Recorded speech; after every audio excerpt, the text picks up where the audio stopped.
Desa Aorduri, Kecamatan Rambang Dangku, adalah satu desa di Kabupaten Muara Enim yang tetap berproduksi di tengah pandemi COVID-19.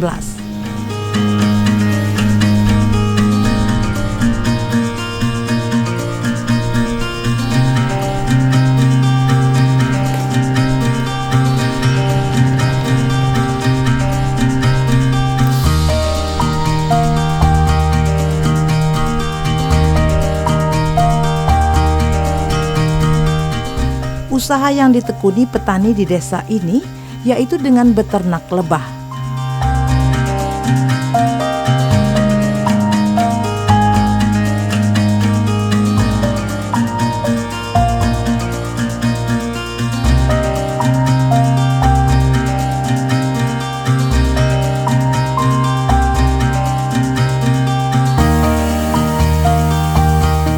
Ternak lebah ini menjadi solusi petani untuk bertahan hidup karena dapat menghasilkan madu yang berkhasiat serta meningkatkan imunitas tubuh.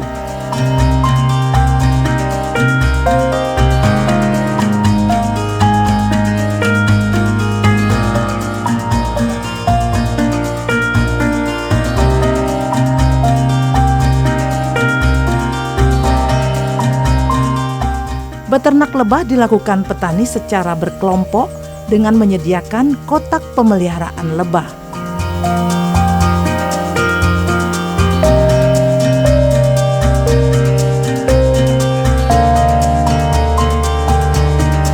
Kotak lebah ditempatkan di lokasi ini dan diberikan jarak yang standar, bahkan antara jenis lebah yang sama disatukan, sedangkan jenis yang lain diatur jaraknya.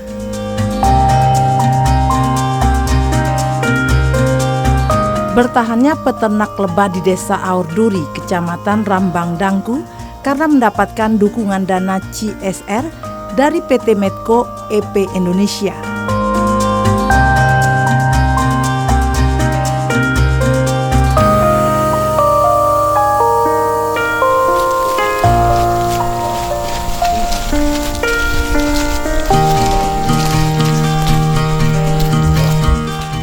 Beternak lebah cukup mengasihkan, meski harus ekstra hati-hati saat pemindahan lebah dari hutan ke kotak penyimpanan khusus.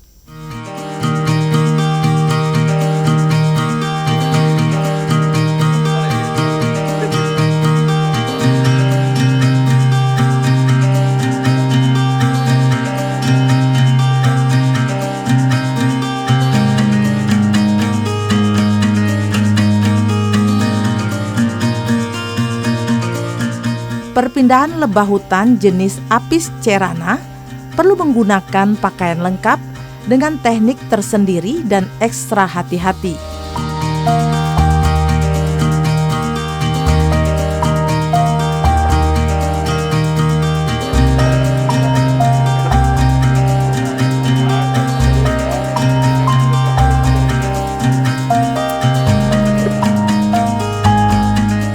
Petani yang melakukan perpindahan lebah hutan ini secara perlahan, agar lebah yang masih mengumpul di sarang tidak langsung terbang. Setelah dipindahkan, petani setiap hari memantau perkembangan lebah.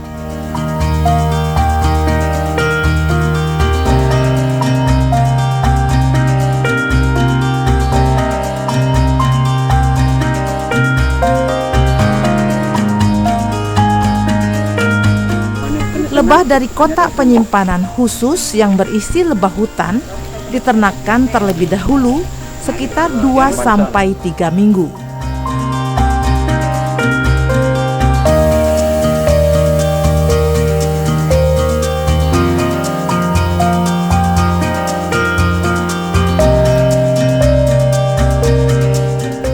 Sarang yang diperoleh dari kotak ini nantinya akan diambil madunya dan dikumpulkan dalam satu tempat.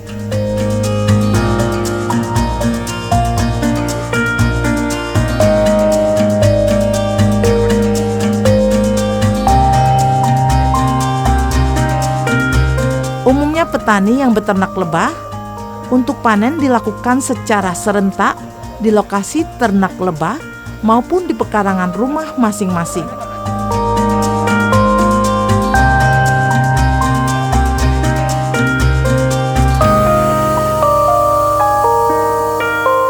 Cara panen juga dilakukan dengan memakai alat khusus seperti memakai sarung tangan, alat pelindung wajah, dan menyediakan tempat madu.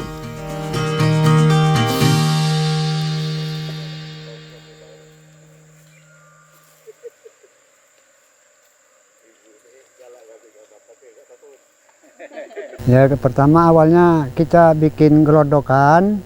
Gelodokan itu kita taruh di hutan. Ya, prosesnya setelah gelodokan itu sudah ada tawon yang masuk, kita bawa ke ternak. Sampai ke ternak itu kita pindah ke dalam kotak. Nah, sampai ke dalam kotak baru kita susun. Itu penyusunan itu setelah 3 bulan kita susun di perpindahan baru bisa panen. Kayak gitu. Itu perpindahan kotak dari gelodokan. Ya, habis itu kita bawa ke tempat ternak, tempat kelompok. Gitu. Yalah, ini yang di baris-baris kayak ini kan itu kotak madu semua tuh. Ya sudah standar ini, karena dia kalau ini baik nggak bisa banyak seperti ini karena bunga di sini belum begitu banyak. Tapi setelah ini bunga ini sudah mulai bergerak berbunga terus, itu baru bisa dipoli di dalam kelompok ini. Ini sekarang kan masih agak jarang-jarang wae. Bisa sedikit. Karena bunganya belum begitu banyak. Kami ini produksi bunga inilah yang agak kurang. Karena madu ini dia tergantung di bunga. Kalau kita nggak ada bunga, manisan kita nggak dapat.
Untuk panen ini kita butuh alat ya. Manual, masih manual Bu ya. Pakai baju kan, baju yang sekiranya tidak sampai ke kulit dia kalau dia nyentuh, pelindung diri ya. Kalau di kepala itu pakai seperti tadi kan, pakai waring, alat baju yang setebal mungkin kalau untuk panen. Sebulan kita tergantung, ya kita lihat dulu kotak itu Bu. Ya kira-kira sudah bisa dipanen, kita panen. Kan?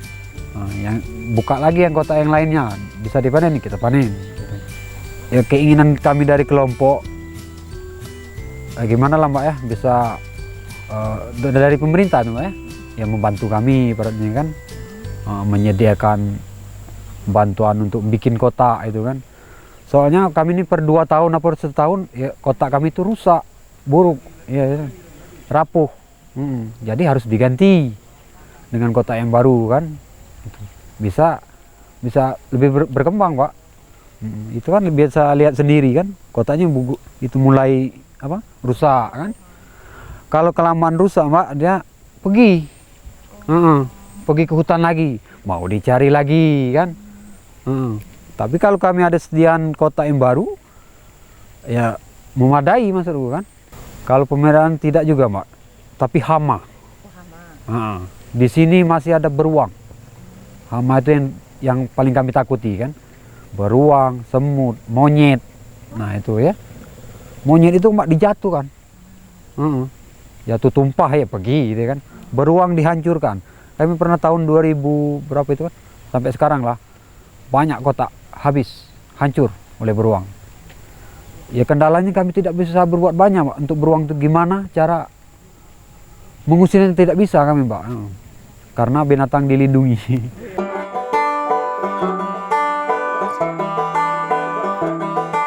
Sekitar 1 bulan, lebah ini dapat dipanen dengan memantau kotak-kotak tempat lebah bersarang.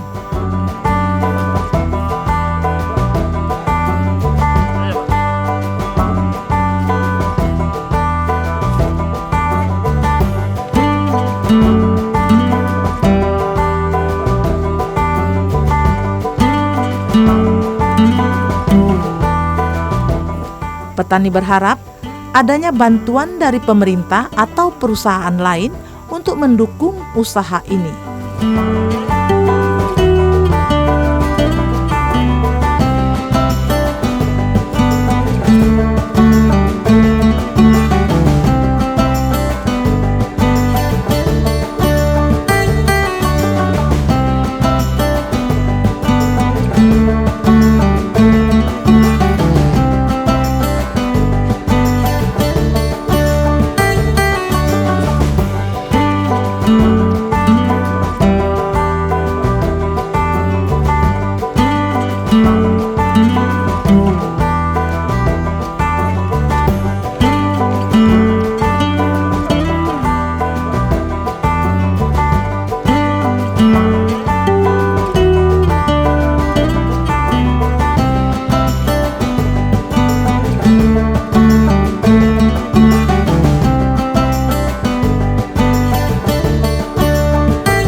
Alhamdulillah sedikit bertambah ekonomi kita dari sini ya. Tapi namanya kita itu madu itu hasilnya cuman kita berhasil dari kembang. Itu pun cuma dari bulan 6, 7, 8, 9. Jadi untuk bulan 6, 7, 8, 9 kita dapat pertambahan hasil. Untuk selebihnya kita cuma bertahan kan. Alhamdulillah selama bulan 6, 7, 8, 9 ini corona ini kita bertambah sedikit penghasilan dari madu. Yang pertama kendalanya itu pada pakan, lahan, dan modal. Kalau pakan ya kita tadi kembali ke kembang kita ini masalah bunga itu bermusim dari 4 bulan tadi sama tergantung kembangnya juga. Kalau di sini kan kita tahun 2015-2014 itu masih ada akasia mangium. Tapi setelah itu PT MHP mengganti tanaman menjadi eukaliptus, itu nggak ada kembangnya, jadi hasil panen kita menurun. Sampai dengan 2008 sampai sekarang hasil kita agak menurun berhubung mengganti tanaman dari PT MHP. Kalau ada akasia mangium kemarin kita sempat satu kotak itu per 3 minggu hampir 1,5 kilo, hampir 2 kilo. Untuk kendala pakan kita sekarang ya ada lahan sedikit-sedikit seperti di sini kita tanam kembang-kembang. Alhamdulillah bantuan dari KPH, MHP, PT Medco membantu kembang Xanthostemon dari Amerika Latin sama dari kehutanan Kaliandra untuk membantu. Alhamdulillah terbantu sedikit-sedikit ya, tapi tidak sebanyak Acacia mangium kembangnya. Guna pengembang biakan lebah didukung pakan dengan memperbanyak tanaman bunga yang disukai lebah.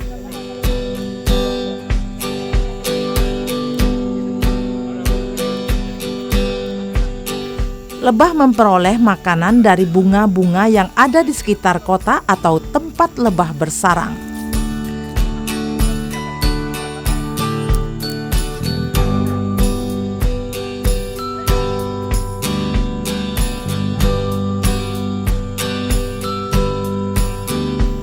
Produksi madu sendiri tergantung dari kualitas tanaman bunga yang ada di sekitar lokasi ternak.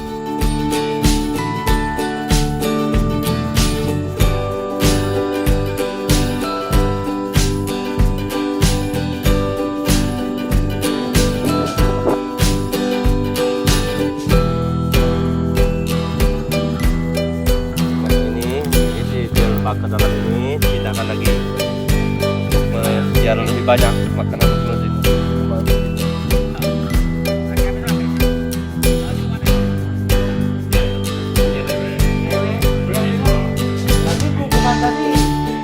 Assalamualaikum warahmatullahi wabarakatuh. Selamat siang Bapak-bapak. Baik Bapak-bapak, kita seperti biasanya kita petani madu ini, terutama kita setiap harinya harus mengecek atau harus mengontrol kotak-kotak kita.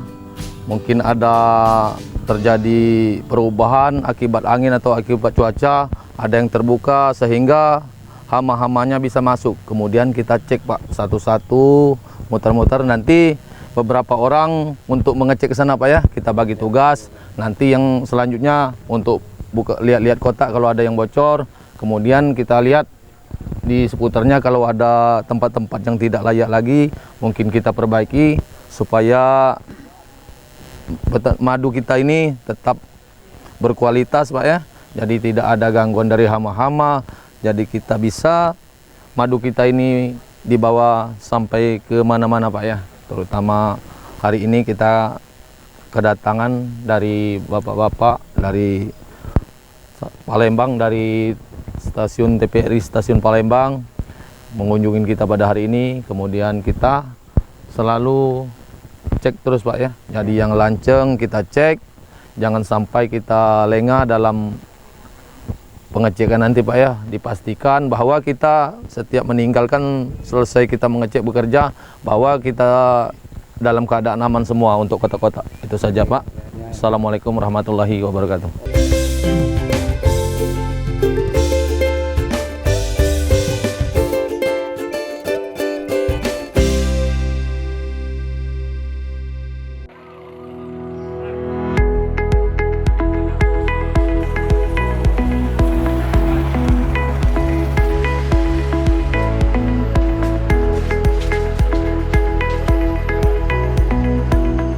Petani mengumpulkan madu hasil panen ke ketua kelompok tani, karena sampai saat ini petani memasarkan sendiri produksi madu.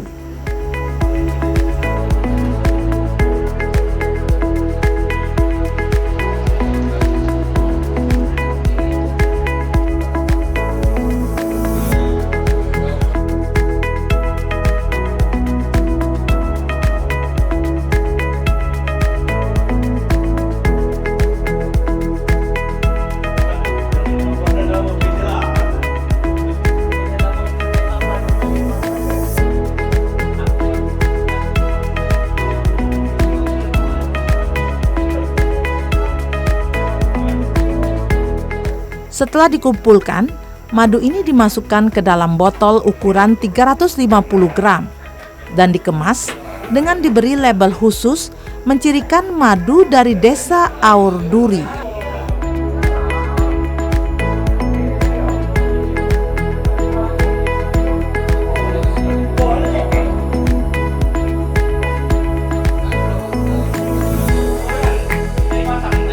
Madu yang dihasilkan dipasarkan ke Provinsi Jambi, Bengkulu, Lampung, bahkan ke Pulau Jawa.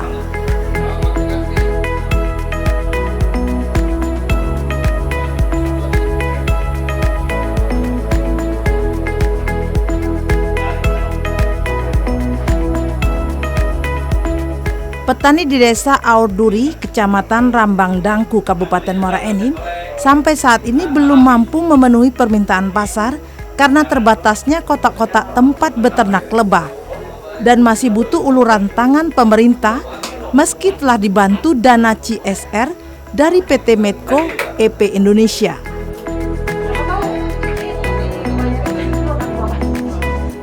Sebagai salah satu desa unggulan di Kabupaten Muara Enim di sektor ekonomi melalui pemberdayaan UMKM dengan produksi madu, diharapkan akan berkembang pesat di masa mendatang.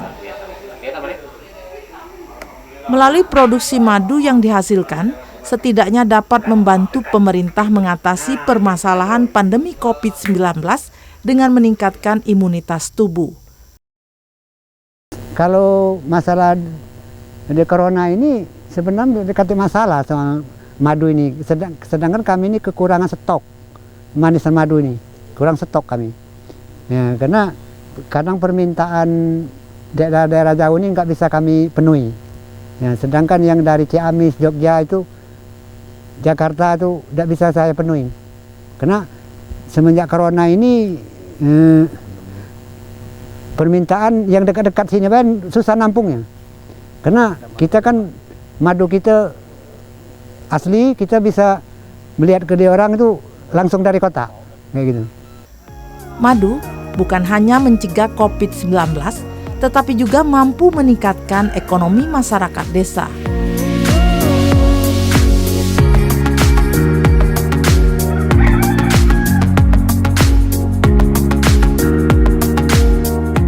Ketekunan dan kegigihan petani ini patut dicontoh kabupaten lain dalam Provinsi Sumatera Selatan. Dengan dukungan dana CSR dari berbagai perusahaan BUMN maupun BUMD, sehingga ekonomi masyarakat Sumatera Selatan sehat dan sejahtera.